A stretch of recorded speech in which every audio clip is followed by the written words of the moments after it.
Thank you to everyone for being here this evening, and for those of you viewing this recording. It's always so wonderful to see so many new and familiar faces joining us.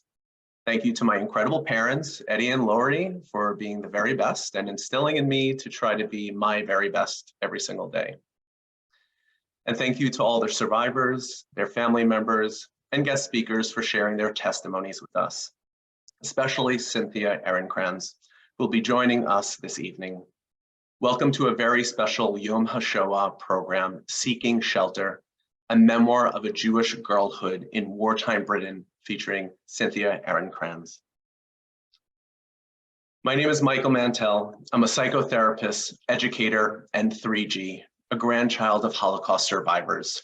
In 2020, during the COVID pandemic lockdown, I reached out to the Holocaust Memorial and Tolerance Center about hosting a one-time private event for friends and family to honor my grandparents, Alice Diamond and Mickey Mendelovich. We called it Sundays with Survivors, and thank God the program was such a success. So I hosted a second event and a third event, and so on. We continue to add events and opened it up to the public. In 2021, following the success of Sundays with Survivors, we added 2G Tuesdays. These programs has featured dozens of Holocaust survivors and their family members, have reached hundreds of people all over the world, and raised thousands of dollars to support the Holocaust Museum and educational programs. I am grateful that we've been going strong for almost 2.5 years and counting. And most importantly, I am grateful to this community, survivors, their families, and to all of you. This year, we celebrate the 75th anniversary of the establishment of the modern state of Israel. Before we celebrate our independence, starting tonight, we observe Yom HaShoah, which commemorates the 6 million Jews and millions of other victims murdered in the Holocaust. 1 week later is Yom HaZikaron, Israel's Memorial Day for fallen soldiers and victims of terrorism. During the 19th and 20th centuries, the so-called Jewish question was asked: what in the world does the world do with the Jews?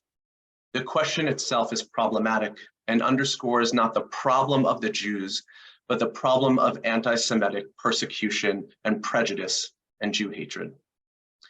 In the 20th and 21st centuries, a new Jewish question was posed. What do we do with the Jewish state of Israel? This question underscores anti-Zionism and anti-Semitic prejudice and Jew hatred.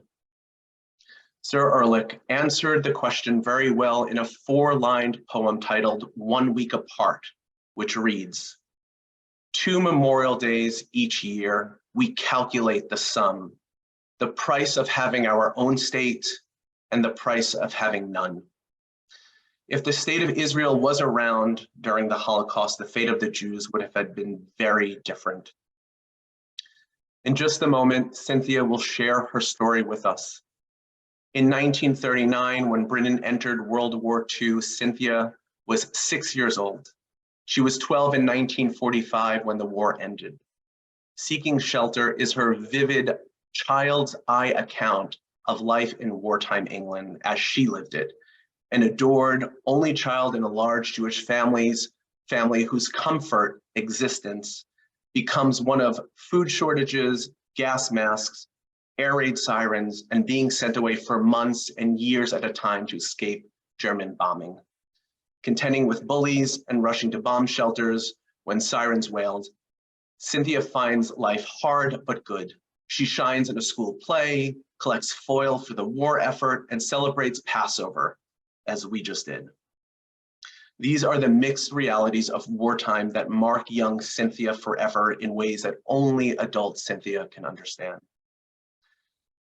Cynthia started writing stories at age 8, but began publishing only recently after raising 3 children and retiring from a successful career in the specialty food industry.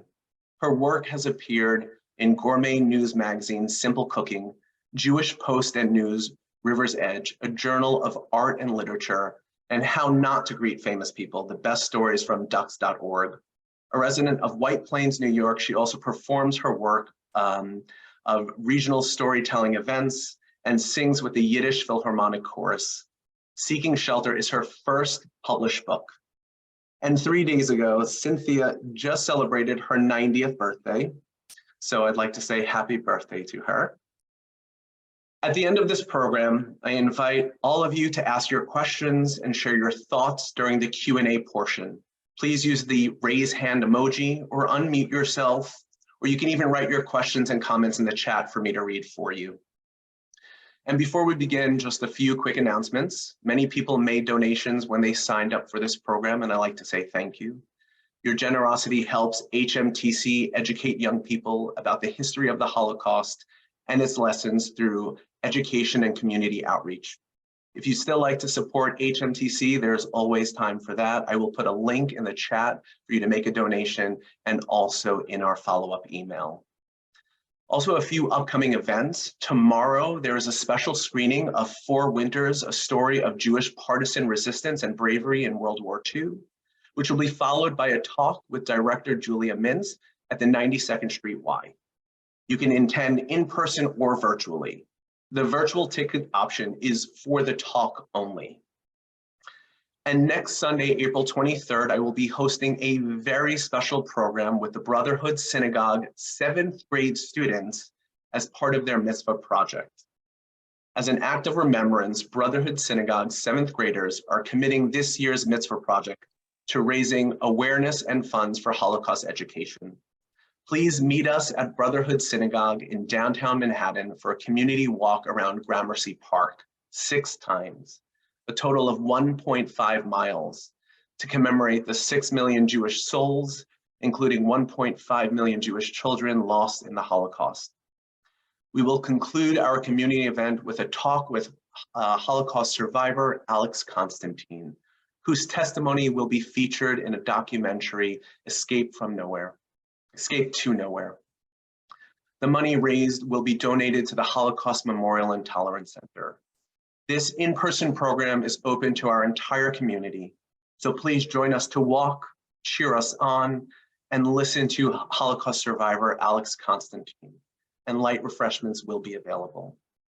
Lastly, please save the date for the next 2G Tuesdays program, scheduled for Tuesday, May 30th at 6 p.m., when Deborah Stuber, joined by her parents, Holocaust survivors Edith and Kurt Lucher, will share their testimonies. This program will be in person at the Holocaust Memorial and Tolerance Center in Glen Cove, Long Island. There will also be a virtual option available as well. Thank you all for being here, for your continued support, and with that, I welcome Cynthia. Hello. My book is called Seeking Shelter. Because when World War II broke out, my parents were sure that, and as was everybody else in England, we were sure that Hitler was going to invade. And their first priority was that I should be kept safe. So when I was 6, and war broke out on September the 3rd, 1939, within 2 weeks, they sent me to stay with my grandparents who lived in Wales.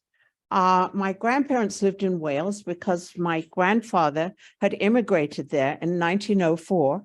He was a house painter, and you might think that Wales is a sort of strange place for Jews to immigrate to, not like Brooklyn or in England, Golders Green, where there was a big Jewish population. But there was a small Landsmannschaft from his town of Plock, which is outside of Warsaw.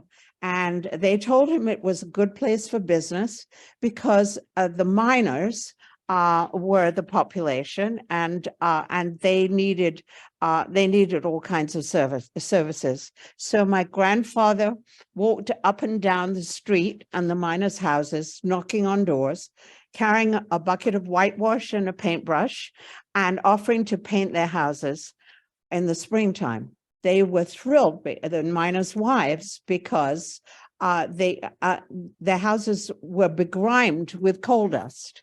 The coal miners' villages were all lined with coal dust, and it flew into inside the houses as well as outside.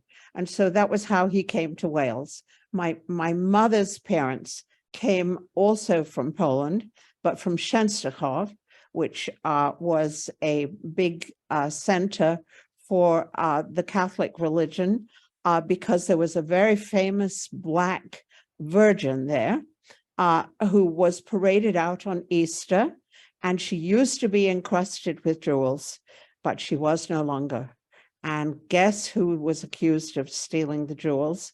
And we all, most of us know that our grandparents would hide their eyes when they passed a church. They certainly would not go inside to steal jewels or anything else. But so they came to London, and my other grandfather came to Wales. So I was sent to stay with my Welsh grandparents. They were Polish, but Polish Welsh, and my grandmother was dying of cancer. I was sent in September. I came back in January. She died in February, and she was in the house. It was not a very nice place for a 6-year-old. Nobody took any notice of me, whereas at home, I had been the center of attention because I was an only child and only grandchild, and everybody thought that I was the best thing since sliced bread. And so I was, and it was a very unhappy time for a little child to be separated from your parents. It's the first time I ever saw my mother cry, and when she had to leave me. And I remember that very vividly, as the tears seemed to spurt out of her eyes. And but that period of World War II in England was called the Phony War, because although we were sure that we were going to be bombed, nothing happened. And so my parents thought they would bring me home, and they did. And I stayed home, and the London Blitz actually started officially in September 1940, when I was 7. But the first air raid of the war was actually in my hometown. And that was in August. My hometown was Croydon, where my parents had moved because it was a very good town for business. And my father had a paint and wallpaper shop. And we were, and it was also the depths of the Depression. When in August, we knew that Croydon was going to be a target because it had the main airport for the British Isles. Croydon Airport, before Heathrow, was the main airport, and we knew that it was going to be attacked. Or I say we, my parents knew. So I'll read you a part of my book which describes that first air raid from my point of view, as I was 7 at the time. You have made an interesting impression of George Luca.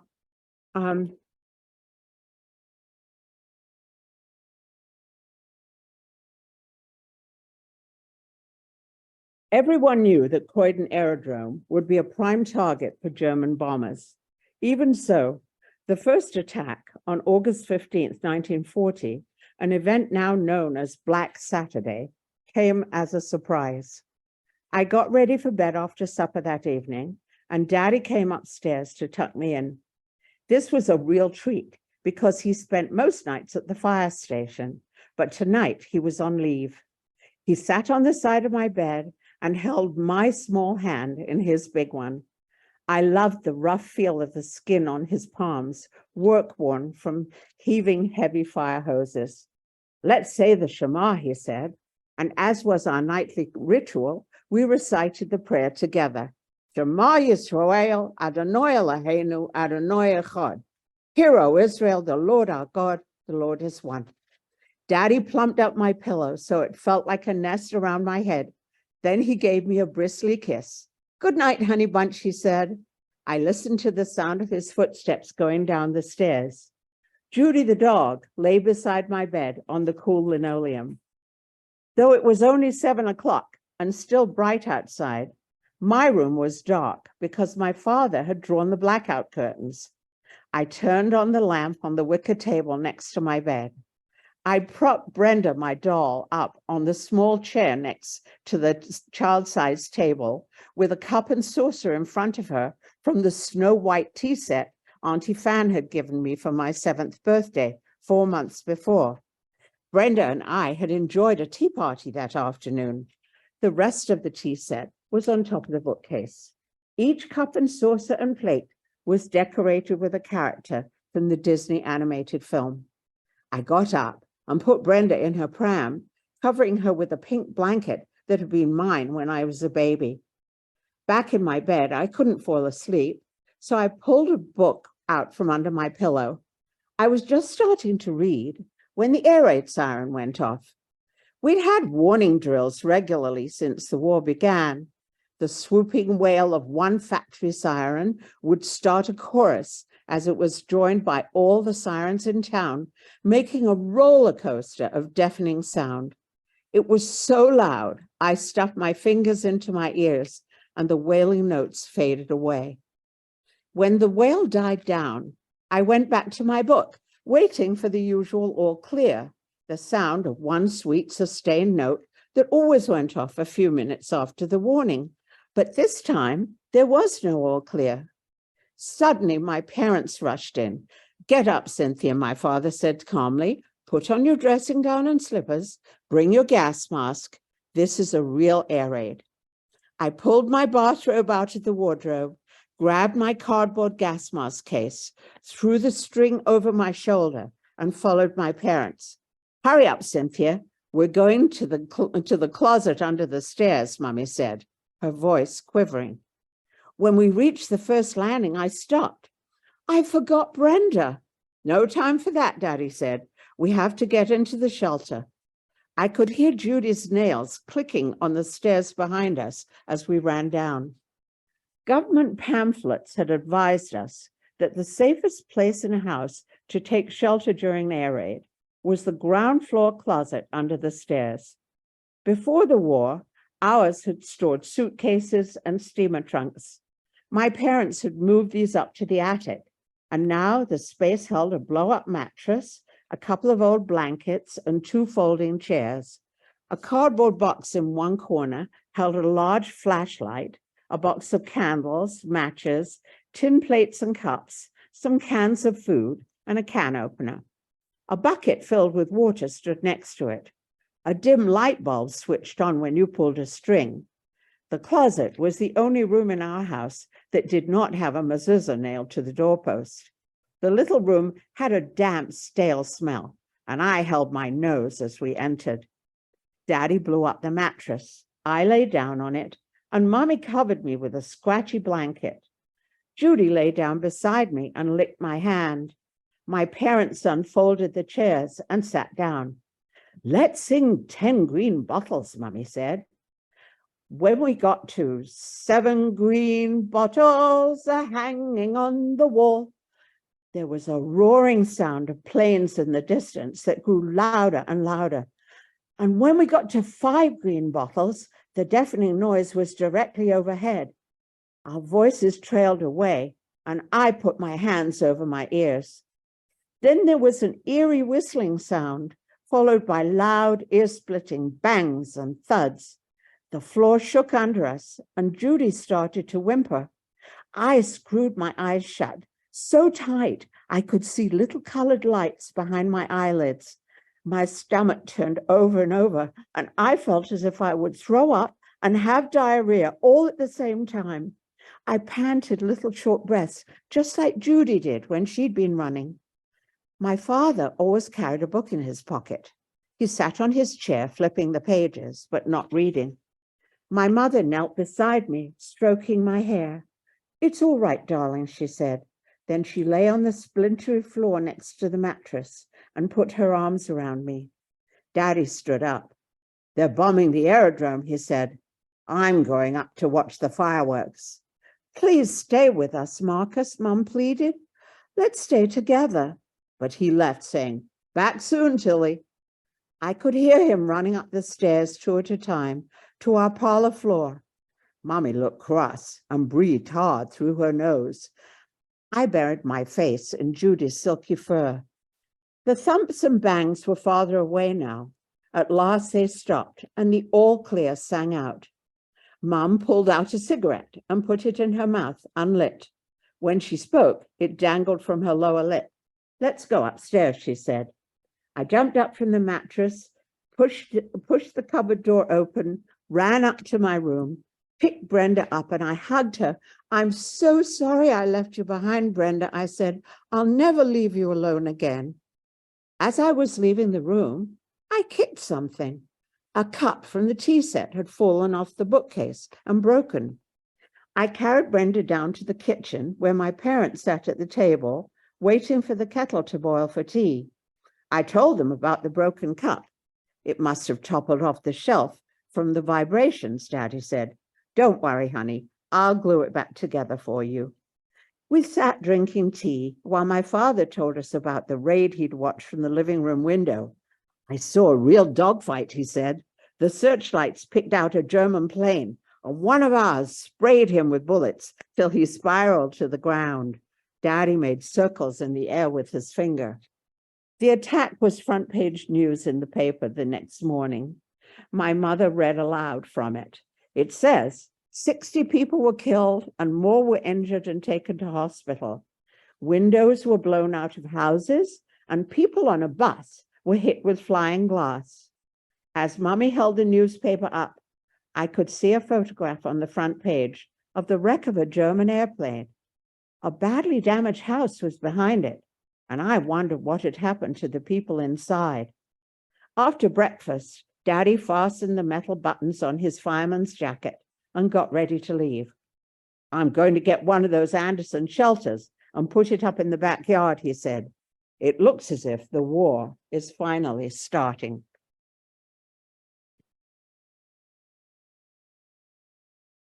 So, Michael? Hi. Thank you for reading a part of the book. I have it right here. Not sure if it's visible. There you go. Incredible read, as I've shared with Cynthia. I just want to say, first of all, thank you, Cynthia. I mentioned this to Cynthia, but I'll say to everyone that Cynthia brings this beautiful childhood innocence to her writing, and as it's supposed to be from the perspective of a 6-year-old. One of the perfect illustrations for me of that was in a previous chapter, which Cynthia titles Chicken Farming, when she mentions that all the road signs in Britain were taken down after the Battle of Dunkirk in case of a possible German invasion. And at the time, Cynthia writes that she thought it was a great idea that Britain was doing this because her younger self thought that if a German came to Britain, came to England, and they had to ask their way around, they would be found out by their German accent. So to me, that was so beautifully captured, and kind of really talks about the essence of this book, how you bring about your past experiences, writing about it as an adult. Yeah. So maybe I can start by asking just a few questions, and then like to open it up for other people to ask. I know this is not our usual Sundays with Survivors program, and that's why we had a different title, because it seems like a perfect way to kind of begin exploring Yom HaShoah from a different perspective. Cynthia, you said that you never meant to write a novel. So I'm curious, and I'm sure everyone else is, what the impetus for writing your book was. And then if you can share what that process was like. Okay, well, I've always written since I was a child, but never thought anybody would want to read anything particularly that I wrote. But in the 90s, in the early 1990s, I thought I'd like to start to write essays for my children so they should know about my family and know what it was like growing up. At the time, they weren't the least bit interested. They were having their own children. They were walking the floor with babies. But I knew that because I regretted so much not finding out more about my own grandparents, that they would feel differently later on. And I was right, of course, now that they're middle-aged people, they are very interested. So I enrolled in a class at Sarah Lawrence and started to write what were essays about my family and about being a little girl in growing up in England. And of course, it was wartime. So all kinds of details about the war kept on coming into these pieces that I was writing. And my teacher, Charles Salzberg, kept on saying to me, Cynthia, people don't know about what it was like day to day to live in a war. They know about the battles. They know about Winston Churchill giving speeches, but they don't know what it was like to live with clothes being rationed. How did food rationing work? All of those things. And also the separations of children, which were universal all throughout England, that if you were in a major city like not only London, but Liverpool, Manchester, the children were sent to safe areas. And the evacuation program was tremendously efficiently done over like a 3 or 4 day period, that children were just whisked away out of places where there was going to be a lot of bombing. And so we were very, my parents and all the adults were very aware of the impending danger, and they sought to, and in the book, I've tried to describe what it was like just day to day. And a lot of people have told me that these were details of things that they knew nothing about. Like, how do you put on a gas mask? I mean, that was sort of strange. And how did rationing work? And I do have recipes in the book, as Michael told me, many people who are Holocaust survivors include recipes. But unlike them, I do not recommend that people make these recipes, because the food shortages were terrible. And so I have included recipes that were distributed in government pamphlets to tell you, for instance, we never saw a banana. We didn't know what a banana was except from pictures. And so the one recipe for bananas tells you to take parsnips and to mash them and then add artificial banana flavoring to it and a little sugar. You don't want to make that. I mean, it was disgusting. But my mother made it because we were told that it was going to be, you know, the closest thing to a banana. And when I tasted that, I thought, what's all this fuss about bananas? I mean, this is awful. So the book has lots of those kinds of details in. Yeah, so that was actually one of the questions that I was going to ask you, because I do read about food and recipes in a lot of Holocaust memoirs and books, and I find it very interesting. I mean, for me, I kind of feel like I know why, but I was wondering the importance for you for including that throughout your book. You specifically have them named or who made them previously. So that was definitely something I was curious about, especially because this was sort of your career as well, right? Especially food. Yeah. Yeah, I ended up in the food business as an adult, and I think that maybe it was promoted by the fact that food was so central to us. Of course, it's central to everybody, especially to Jewish people, but it was so central to our lives as to how to put together a decent meal when food was rationed, and also that the government was very clever in many ways. They told us that the RAF pilots were able to see so well to shoot down planes, German planes, because they ate a lot of carrots. They didn't tell us anything about radar, but they told us that carrots had a lot of vitamin A. It was very good for your eyesight. And so they introduced a cartoon character called Dr. Carrot. And all the children wanted to, well, it wasn't only that we were going to get good eyesight, but anything that was a cartoon, you know, it's just like they sell cereal here today, but instead of selling cereal, they were selling carrots and potatoes, who were also featured in a cartoon. So all the children were clamoring for carrots and potatoes because of these cartoon characters that were in all the advertisements. So that was another aspect of food growing up.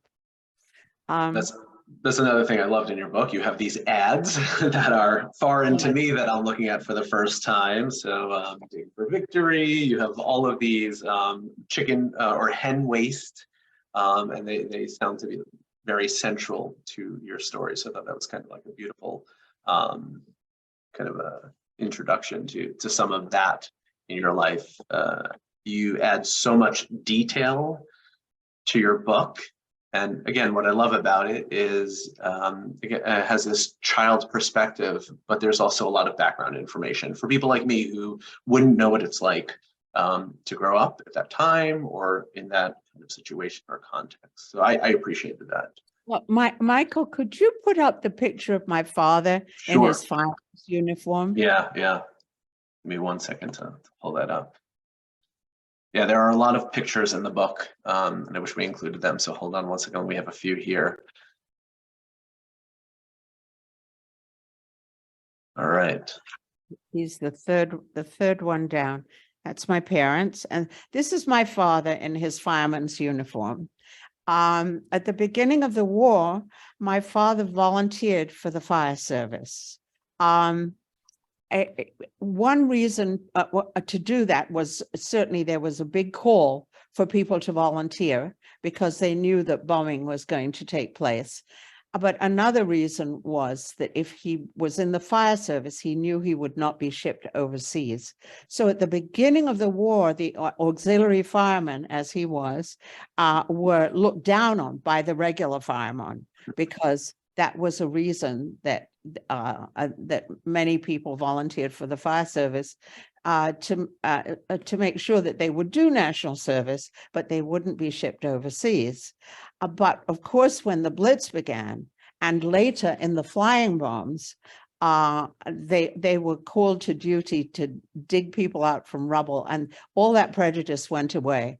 They got a lot of respect. Another reason I wanted people to know about my father being a fireman was that when I was doing research for the book, I read other memoirs from British people who had grown up at the same time as I did. And one of them was a woman who lived in a seaside town called Southend. And as part of her book, she described how all the Jews lived in huge mansions overseeing the ocean. And that when war broke out, they all left and went to Australia and Canada. And I was so incensed. I had cousins who were in the army, who fought in North Africa and in Europe, and I had other cousins whose house was a direct hit, and all three of them were killed. They had a 1-year-old baby. I mean, this was just not true. My parents did put my name down to send me away to Canada or the United States, as many children were at the beginning of the war. But then one ship there are actually two ships that carried those children were torpedoed. And so they stopped that scheme. But as for adults, Jewish people, I never heard of such a thing. And so that made me think, I need to get this out. I need people to know that my father was a brave man. And so that was part of my reason for writing the book, really.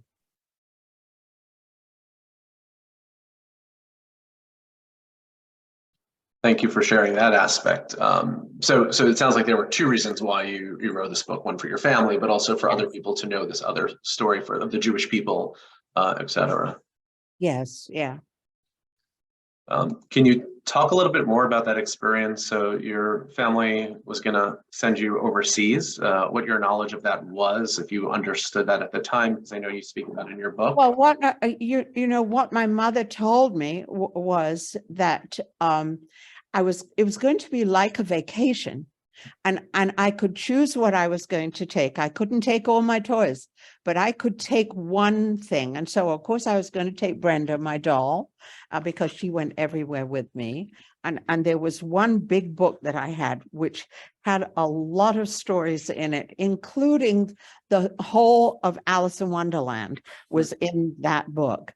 And so those were the two things I decided to take. And my mother told me it was going to be a lot of fun, and I would go on a ship, and it would be like a long holiday, a long vacation. And that is so typical, even though my parents were only first generation Brits. That was the stiff upper lip attitude that everybody had. And I think that is what stood us in such good stead, was that attitude of you would get up in the morning after there'd been a terrible air raid, and there would be rubble all around you, but maybe there was one shop that wasn't touched, and they would have a sign up saying business as usual, we never closed. And I that combined with the sense of unity that there was in the country, that really I think helped us to go through the war and to weather it as well as we did. My friends and people I know who came with kinder transport, I don't know if there's anybody in this audience who was involved with kinder transport, but kinder transport brought 10,000 children from Austria and Germany and Poland to Britain, also unaccompanied. And if you find out what happened to them as adults, the majority of these people became very well adjusted and very successful and went on to have wonderful families. And I think that the stiff upper lip really helped them out. Wonderful movie called Into the Arms of Strangers, which is a testimony from a lot of kinder transport adults. That is, it's a wonderful movie. At another point in your book, you speak about the time when the communication, letters, and packages from your family in Poland stopped, about your grandmother constantly worrying about the lost communication with her father, brothers, and sister. So how and when did you learn what happened to them, and what was that experience like? It wasn't, well, they guessed that something was going on. The news of the concentration camps really did not come out fully until the release of them in 1945. And that was when my grandmother finally learned what had happened to all her relatives except for two. And two of them were survivors of Auschwitz. The rest of my grandmother's family, my extended family, were all slaughtered in Auschwitz. One family with 4 children, the 2 survivors told us, were sent to the gas chamber the day before the Americans arrived. So, and then, of course, my grandmother found out, and she was so grief-stricken that all her sisters, her brothers, obviously her parents, who were elderly themselves, but the rest of the family with children were all lost. And that was not really the truth until 1945. The two cousins who survived were put in a DP camp, and it was overseen by General Patton. And General Patton was a well-known anti-Semite, and he hired guards who had been the guards in the concentration camps. So my two cousins escaped one night. They were not supposed to leave, but they escaped, and they remembered my grandparents' address, and they wrote to my family, and we were able to get them to go to us, passage to Australia, where we had other family. So, their families, their descendants are now in Australia.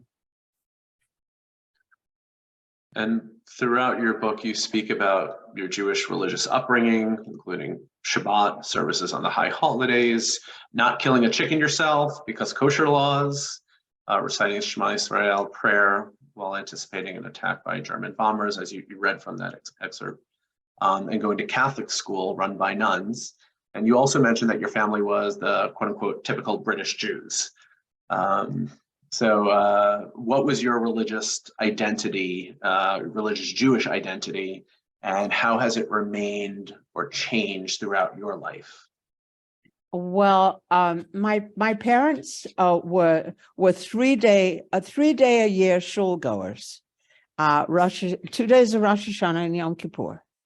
But we kept kosher at home, and they felt very strongly about their own Jewish identity. My mother lit candles. My father made Kiddush on Friday, but they weren't very identified as far as shul membership was concerned. It's interesting that in England, if you want to be buried in a Jewish cemetery, you have to belong to a synagogue. And that, I think that's still so to this day. It was certainly when my mother died. And that was why she kept up synagogue membership, not to go, but so that she would be assured of a burial plot in a Jewish cemetery. In England, there's no separation of church and state. So every school is affiliated with, if it's a state school, which I went to for a part of the war, it's affiliated with the Church of England, which is Episcopalian. Every day starts with prayers. And my mother asked that please, not to have me go into prayers, because she didn't want me, praying to Jesus, etc. And so I stood outside all by myself at one point, and then in the school that I finally ended up, there were about 6 Jewish girls, and we stayed outside until they gave out notices at the end of school prayers, and then we would have to walk in to listen to the notices. And I don't know why we couldn't have just gone into the back. We came in the back door, and why we couldn't have sat down in the back cross-legged like the rest of the children. But the rule was that we had to walk to the front. And so we walked. It was like,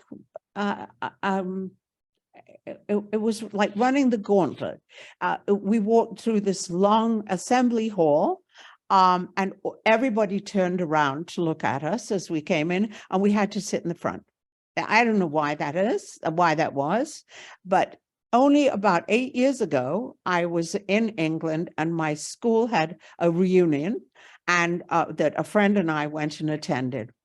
And it was like 80 years old, or 80 something, and somebody comes up to me and says, "I remember you. You're Cynthia Ehrenkrantz. You used to come in late to prayers." So that made me, I think, because I didn't come into prayers, then the children would say to me, "Well, why don't you come into prayers then?" And I'd say, "Well, because I'm Jewish and we have different prayers." "Well, what are your prayers then?" And I'd say, "Shema Yisrael Adonai Eloheinu Adonai Echad." That's the only Jewish prayer I knew. And then they would say, "Ew, ew, mumbo jumbo, mumbo jumbo." And they would make fun of me. and I encountered a lot of anti-Semitism. I think largely because I was singled out because I didn't go into prayers. But then as a teenager, when I was 13, at the end of the war, I joined the Zionist youth movement, Habonim. And teenage years is when you really form your identity. And that's when I really, I really became strongly Zionist and strongly Jewish. And that has, that's all stayed with me. And I'm grateful for it. It was a hard road to hoe to have to, because of having school prayers. And that's one reason why I'm very much against prayers in school in America, in the United States. I think it's terrible because not only us, but now look at people like Nikki Haley was a Hindu. And why should she have to recite Christian prayers? And the same with Muslims. I think it's, I don't think there's any place for prayer in the public schools. If you want to pray, then you go to a school in your own religion. That's it. I'm very opinionated. It's good to have opinions. Yeah. It's interesting. I asked about what it was like being Jewish, and then you brought up anti-Semitism, which I think is so important because in one way or another, it's part of our Jewish experience. And it's part of the world we live in, and especially the time that you're depicting in your book, right? This is kind of the war happened. I think you even mentioned in your book that someone said that the war was started because of the Jews, right? You had a child in your class, and another, a boy, I believe, was trying to feel if you had horns, right? Yes. Which I couldn't believe. And my own experience half a lifetime ago, when I was in college, someone said very nicely, and it was actually, I wouldn't call it anti-Semitic, but when she found out I was Jewish, she says, "Oh, but you don't have horns." And it wasn't coming from a place of hatred. It was a place of unknowing, and she thought she met a Jew for the first time. And then I said, "Well, you're friends with my friend so-and-so, and he's Jewish too." And she said, "He's Jewish too?" Like this idea of I didn't realize I met other Jews. So yeah, it's very interesting, just these experiences that we have. You wrote something really beautiful. Again, I can talk about little points in your book. You read an excerpt, so I don't want to keep doing that. But there was one thing that I thought was really beautiful. You said, even though in school and classmates, even though we all wore the same uniform and looked alike, I still felt like an outsider looking in. And that kind of like sums up for me a little bit of this Jewish experience in Britain, especially during this wartime. So, Michael, if you would put up the Anderson shelter picture. There we go. So after we had the experience of experiencing raids in the cupboard under the stairs, my father built a shelter like this. These shelters were distributed by the government. There was a nominal fee for them, and you had to dig a big pit in your backyard, which he did. And there were sandbags you see on the top, and they were made of corrugated iron. And we did sleep in this kind of shelter at the time of the London Blitz. When the air raids got very bad in Croydon, that was when my mother and I left Croydon and we were evacuated to the country. And then, Michael, if you would put up the Morrison shelter, there. The Anderson shelter was very unpopular because, I don't know if you noticed, but in England it rains a lot and it's very damp and it's pretty cold, and sleeping outside was no pleasure.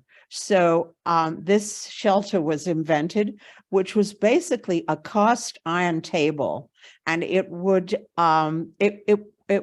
substitute for a dining table for many people. And you could open the side and you would sleep inside underneath the cast iron. And if your house was bombed, you were assured of an air pocket because the cast iron was heavy enough to support a huge amount of rubble, etc., on top. And it did save many lives. When we slept in the Morrison shelter, it was during the flying bombs, which were in 1944, long after the Blitz. And it seems to me that when people I talk to in the United States all know a lot about the Blitz, but they don't know that much about the V-1 rockets that started coming in June 1944. And again, Croydon, and they were unmanned missiles. They held over 1,800 pounds of high explosives. They came over day and night. The Blitz, the German planes came over only at night because they were harder to spot in the dark. We had searchlights that spotted them. We had, planes who fought them off, etc. But because they were unmanned missiles, they came in daylight all the time. Croydon, which is about the same size as White Plains or Stamford, had, I think it was about 1,800 direct hits from flying bombs. And hundreds and hundreds of people were killed and injured. So I gave Michael a clip of what a flying bomb was like. If you could get this is what it looked like. Okay. And we call them doodle bugs or buzz bombs. And if you could bring up the clip that has the sound on it. A flying bomb, while you heard, it was called a buzz bomb because it sounded a little bit like a very loud, a very loud motorcycle. And while you heard it, it was fine. But when the sound cut out, you knew that was when it was going to fall. You had about 30 seconds or maybe a little bit more of its own volition. It would carry on going and then it would just fall. And my mother and I describe us being caught in a flying bomb attack. So go for it, Michael. And this is what it sounded like. And you'll have to, you should make your sound on your computer, bring up the volume as loud as you can.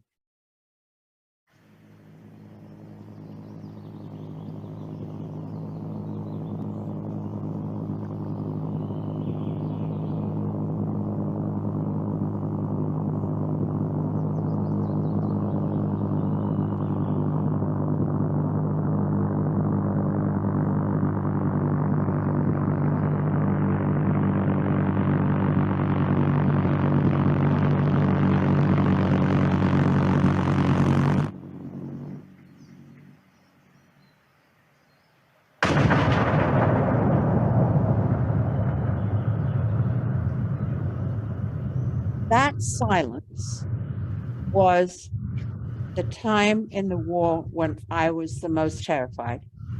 I was old enough to understand what was going on because I was 11 by that time. When you're a little child, you know, your parents can tell you a lot of stories. But by the time you're 11, you can listen to the news, you can read the newspaper, and you have much closer to an adult experience. So I wanted people to just feel what it was like to listen to that noise coming closer and closer, and then the dead silence before it fell. So that was right towards the end of the war. That was Hitler's secret weapon in June 1944. We were lucky to survive, I'd say.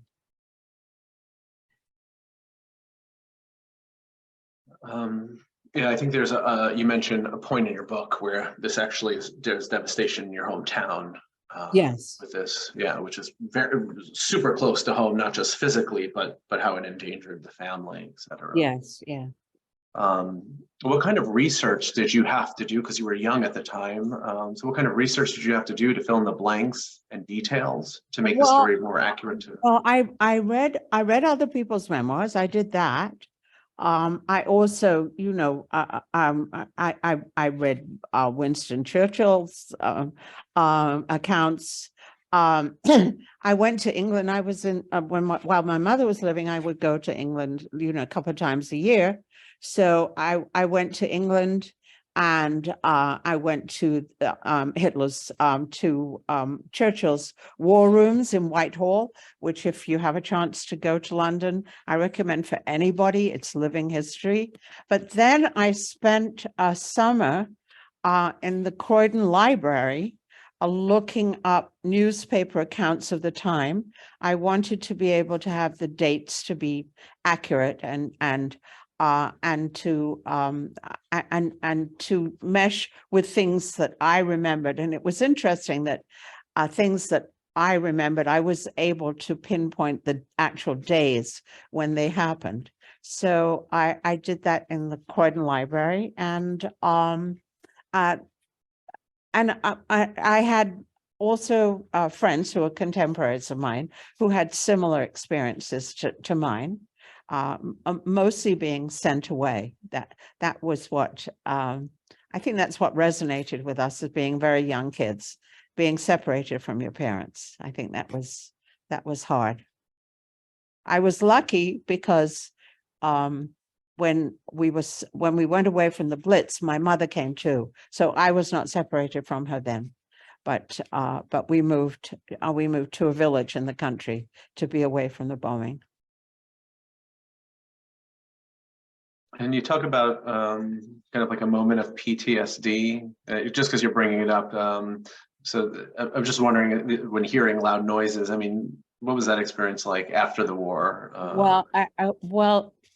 Factory sirens will go off. In some cities. There are none near me where I live now. But in some cities where there are factories that break for lunch, or it's the end of the workday, and when those sirens go off, when I've been in one of those places, I can tell you that the bottom of my stomach still drops out. And my friends will say the same thing. That has gone on our whole lives. And I wanted, I think in writing the book and in publishing it, I wanted people to know what it was like to be a little child, because war is always with us. And particularly now, when we read about what's going on in Ukraine, but we can't have, however vivid the television depictions are, it's not the same as being there. And so I wanted people to have some feeling of what it's like to be a child growing up in the war. And so I hope I succeeded. I hope people read the book, because you really captured it. It was very easy to read, and I felt myself getting immersed in the chapters and learning things that I didn't know about before. So yeah, I think it's a beautiful read. And again, just the child perspective, you're seeing everything with innocence, and it's kind of like cute and whimsical, but there's so much going on around you. So that led me to ask that question of, going back to it as an adult. It's on Amazon, but it's also, you can order it from your local bookstore, which I like to support bookstores, because they have had such a struggle with Amazon coming and taking everything over. And so if you have a chance to order from bookstore, that would be great. And I want to be mindful of the time. If anyone has any questions or comments, if they want to either put their hand emoji to raise their hand, they can unmute themselves. I think, DJ, you have your hand raised, so please. Yeah, I don't know where the hand emoji is. I That's have to use totally my fine. real- I my can see real you, hand. and it's great. I like the in-person hand, so I'm having you use that first. So by all means. Well, thank you Michael, you've done a beautiful job with this interview. But Cynthia, if I may address you with that informality, I want to thank you so much for sharing the poignancy of those tender years. And thank you for the strength that you survived. You know, I realize it's about your youth, but I'm kind of dangling. When did you leave England? Like, very briefly, I know it's about your youth, but what brought you here? Oh, love brought me here. I met my husband in Hillel House, and I said to my children, "Go to Hillel House; it's good." And because I came out with a wonderful person, so and I came here in 1957. We got married in 1957. Ezra was in the army. He was in ROTC in college, and so he was he was a second lieutenant and then a first lieutenant in the army. So you were in England until that time? Until then, yes. But I met him in London, yes. If I may just make one as a comment, and that is, there's also another film I would recommend if you're familiar with the Windermere Children on PBS. Oh, yes. Yes. That was a very moving film. Another movie that is fiction, but is very similar to my childhood, is called Hope and Glory, and it's told from the point of view of a little boy. Very good movie about England during the war. Yeah. One last thing. What is the painting behind you?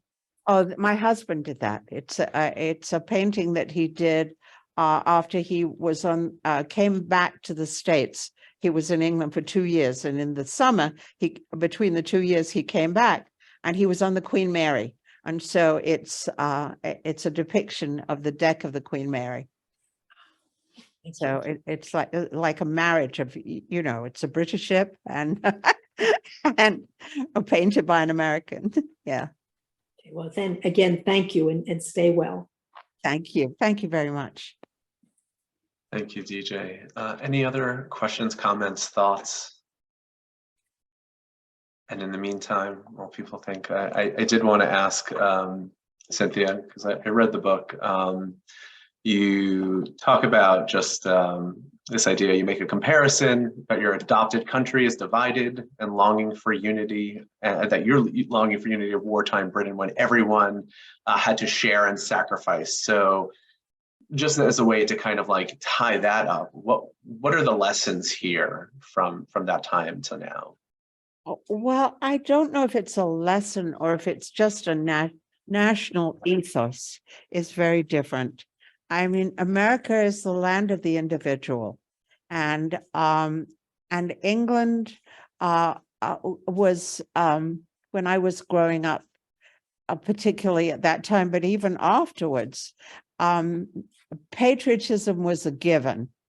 And starting with the Vietnam War here, that was when I think the divisions that I was conscious of came about.